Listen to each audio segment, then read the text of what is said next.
According to the World Health Organization, nearly 40 million people are estimated to be living with HIV around the world. That's more than the populations of Sao Paulo, New York, Manila, London, and Sydney combined.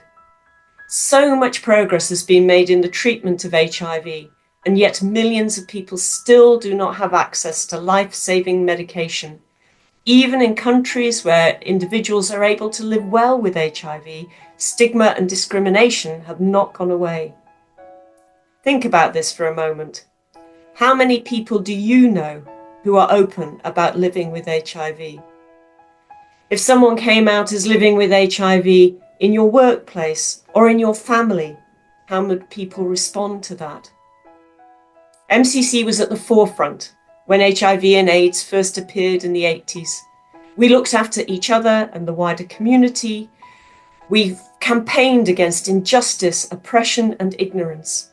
We raged against so many deaths and shared our grief with humour, creativity, and flair.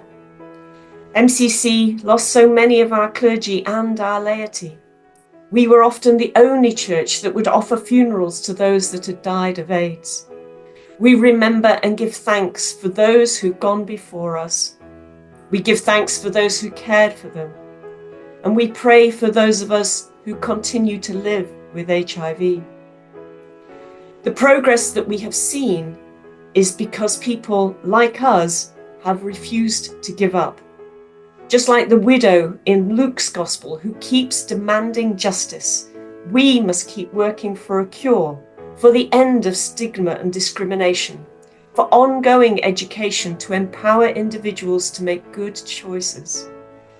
We also need to recognise and talk about how racism, sexism, homophobia, poverty, and other issues mean that some lives are seen as more valuable and more worthy of preserving than others. In MCC, we share the core values of inclusion, community, spiritual transformation, and justice.